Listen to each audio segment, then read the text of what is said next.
Ashamaar kafuune daawwattootaa fi hordoftoota maatii Muhaa Miidiyaa akkam jirtan. Nagaan keenya kan jaalalaa onneerraa madde bakkuma jirtanitti isinaa gahu jenna daawwattootaa fi hordoftoota maatii Muhaa Miidiyaadha. YouTube chaanaalii keenya subscribe gochuun mallattoo bilbilaa banachuudhaan maamila keenya nuuf ta'uu hin dagatinaa isiniin jecha viidiyoo keenya immoo like share gochuudhaan waliif qoodaa yaada keessanis komentii nuuf godhaa isiniin jecha oduu keenya ammaaf qabanne isinitti himuudhaan hangaduma sagantaatti isin waliin kan turu ana Muhaa Oromooti. Hangaduma sagantaatti nu waliin turaan afeerraa keenya.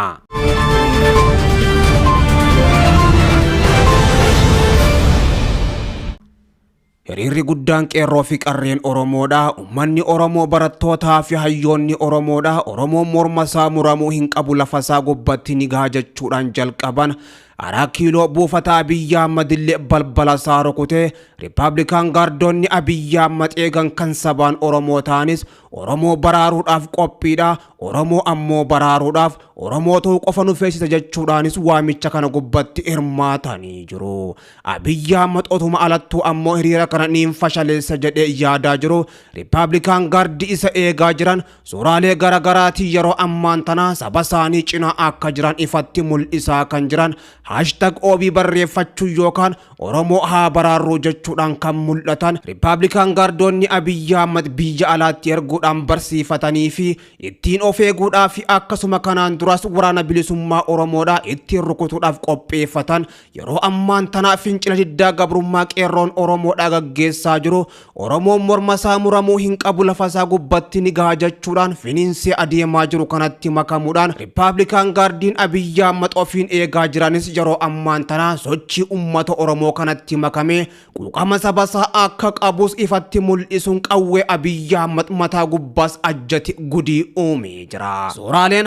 #OB ofirraa qaban ammoo kan Oromoo haa baraarru jedhu Riippaabilikaan gaardota Abiy Ahmediin kan maxxanfamanii fi akkasuma ammoo kan barreeffaman fuula sooshaal miidiyaa kan akka feesbuukii, tiktookii fi akkasuma ammoo tiwiitara hedduus dhuunfatee jira. Riippaabilikaan gaardii Abiy Ahmed eegaa jiran gurri isaanii saba isaanii bira akka jiruu fi quuqama sabaa akka qaban ifatti kan mul'isan ammoo Abiyyi isaanumaan deebisee sabicha sodaachisuudhaaf yaalaa kan ture Riippaabilikaan gaardii kan sabaa akka ta'e ifatti itti mul'isee jira. Oromoo haa baraarru kana gubbatti humni addaa Oromiyaadha. Poolisiin Oromiyaa akkasuma gama kaan Riippaabilikaan gaardii fi gama biraatiin ammoo raayyaa ittisa biyyattii keessaas qaamoleen garaagaraa irratti hirmaachuudhaan mormii uummanni Oromoodhaa dhageessisaa jiru mormi keenya muramuu hin qabu jechuudhaan yeroo ammaan tana adeemsisaa jiran kana cinaas dhaabbatanii mul'atanii jiru. Oromoon jabaate yeroo tokkummaadhaan keessaa fi alaan jabaatee akkanatti dhaabbatu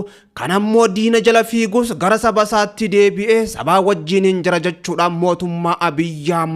ifatti mul'isee jira. Humni addaa Oromiyaatii fi poolisiin federaalaa akkasuma raayyaa ittisa biyyattiitii fi humna Riippaabilikaan gaardii keessaa guutumattuu kanneen sabaan Oromoo ta'an gocha yeroo ammaan tana humni finxaaleeyyii raawwachaa jiran mataa Oromoodhaa muranii ammoo sibiilatti suuqanii naannoo Amaaraatti galchuudhaan kan itti dhiichisaa jiran. Kanaaf akka gammachuu hin qabnee fi garaan isaanii booree akka jirus ifatti kan himan yeroo ammaan tana masaraan 4 kiiloo Abiy Ahmedis muddamaa waan jirtu fakkaatti. Abiy Ahmed kan inni ofiin eeguuf achi kaayyatee fi akkasuma ammoo sabicha kana keessaa hin bee sabichi na jalatti gajjeetis hin bulu yoo ta'e waggaa 1000 cabanii akka duubatti deebi'aniin godha jechuudhaan ittiin dhaadate ittiin doorsisaa kan ture ammoo Abiyyuma duuba dhaabbachuun sabaaf akka jiruu fi saba cinaas akka jiru kan itti argisiise humni Riippaabilikaan gaardii kun. Humnoonni birootis ammoo guutumattuu ijoollee Oromoo cinaa akka jiranii fi Oromoon ammoo yeroo itti hammaate tokkummaadhaan dhaabbate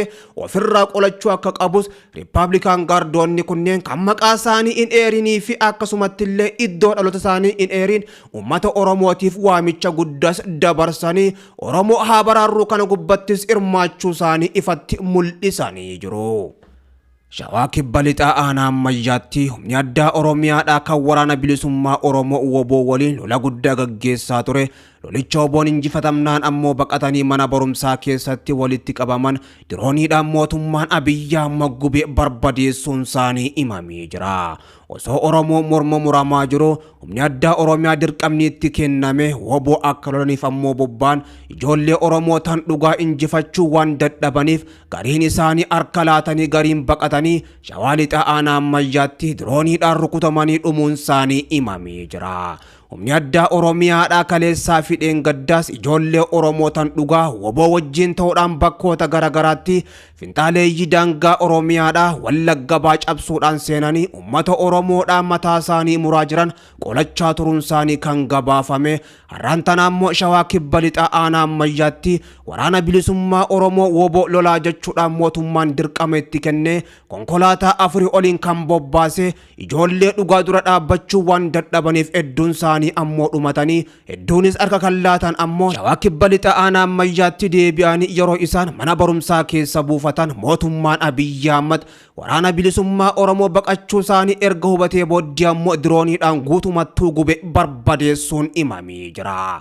Dhaamsa maayyii humna addaa Oromiyaatiif hayyoota Oromoo irra darbaa jiruun woboo baqattanii shororkeessaa Abiyyi Ahmadiin hin gubatinaadha. Meeshaa keessan qabadhaa nagaan harka kennadhaa. Seenaa keessan haaromsaa ofiis baraaraa Oromoos baraaraa Oromoo haa baraarru jechuudhaan waamicha guddaa godhaniifi jiru hayyoonni Oromoodha. Duulli yeroo ammaan tana Oromoo gubbatti banamee adeemaa jiru kun duula hamaa waan ta'eef jecha yeroon kun yeroo obbolaan lamaan ammoo diinummaa lakkisanii diina ofii yookaan kan waloodha waliin ofirraa qolatan malee kan wal dura dhaabbatanii miti. Shirri mootummaan Abiyyi Ahmad oofaa jiru shira hamaa kan Oromoo cabsanii waggaa 100 duubatti deebisuudha waan ta'eef jecha obbolaan lamaan waliin rukutinaa wajjin taa diina keessan lafa keessanii fi saba keessan irraa qoladhaa jechuudhaan ergaan jajjabduun ayyoota Oromoo irra darbaa kan jirtu. Humni addaa Oromiyaa hedduunis ergaa kana fudhachuudhaan waraana bilisummaa Oromootti makamaa akka jiruuf hedduun isaanii ammoo fadhiidhaan meeshaa gurguddoo waraana bilisummaa Oromootiif laatanii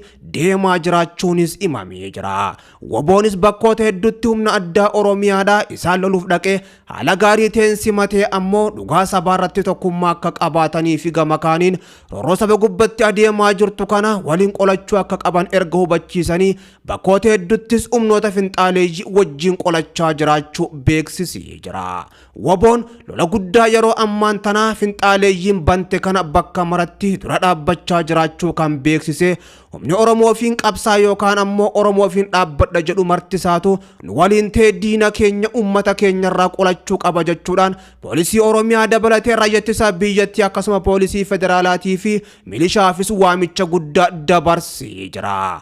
Poolisiin Oromiyaa qabsoo uummata isaaniitti dabalaman dhaadannoo daangaan Oromiyaa haa kabajamu jedhu qabachuudhaan diina daangaa ce'ee uummata Oromoo weeraru saba ofirraa ittisuudhaaf kutannoodhaan kaanii jiraachuu kan beeksisan ajajoonni poolisii Oromiyaadhaa doorsisaa akka jiranii fi poolisoota Oromiyaatis hedduu isaanii hidhaa keessa buusaa jiraachuun kan himame keessattuu jiddu galeessa biyyattii Shawaa dabalatee akkasuma Wallagga baatii fi bakkoota garagaraatti poolisii hedduu isaanii uffatarraa yaasanii hidhannoo hiikkachiisuudhaan mana hidhaattis galchaa jiraachuun himamee jira. Poolisiin Oromiyaa qabsoo uummata bal'aatti dabalaman dhaadannoo daangaan Oromiyaadhaa haa kabajamu jedhu qabachuudhaan yeroo ammaan tana saba isaanii cinaa akka jiran ifatti kan mul'isan ajajoonni raayyaa ittisa biyyattiitii fi akkasuma humna addaa Oromiyaadhaa waliin ta'anii ajaja gubbaarraa dabarsaniin poolisii federaalaatiin hedduu isaanii walitti qabanii tumaa akka jiranii fi hidhaa akka jirantu himamee jira. Poolisoonni Oromiyaadhaa guutuu biyyattii keessatti bakkoota garagaraatti uummata cinaa akka jiran ibsachaa kan jiran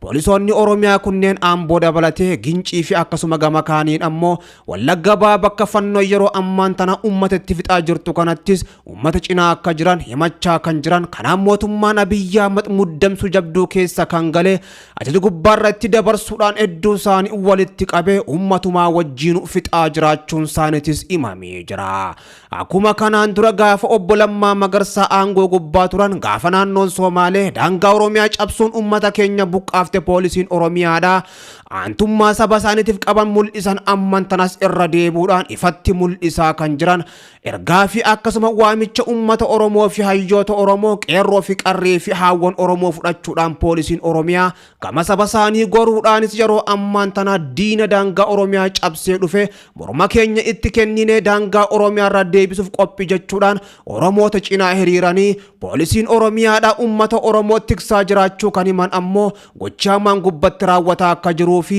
raayyaan ittisa biyyattiitii fi poolisiin federaalaa bakkoota hedduurraa isaan guuraa jiraachuunis beekamee jira. Oromoon keessaa fi alaa tokkummaadhaan kee ofirraa qolachaa kan jiru diina isaa akkuma gaariitti mootummaan Oromoo cabse jedhee ammoo dhaadachaa tures yeroo ammaan tana muddamsuu jabduu keessas waan galee fakkaata. Gochi yeroo ammaan tana humna Rippaabilikaan Gaardii poolisii Oromiyaa fi humna addaa Oromiyaadha ummatatti akka makaman godhaa jiru ammoo gochoota hammeenya fannoon ummata Oromoo irratti raawwachaa jirtu keessaa muraasa isaanii hawaasa Oromoo Walloo ambulaansii irraa buusuudhaan cuubeedhaan waraananii kaan ammoo dhakaadhaan kan ajjeesaa turanii fi hawaasa Oromoo Walloo konkolaataa FCR tokko guutuu ammoo gabbuusuudhaan xiyyitii qusadhaa jecha artistoonni Amaaraa waliin taanii karra shanaa fixaa turan waan arganii fi Wallagga dhufanii qabeenya ummataa saamanii mana gubanii nama ajjeesanii morma namaa muranii sibiila irratti ammoo diranii alaabaa isaanii mirmirsaa gaafa galanii ammoo gubbatti dhiichisan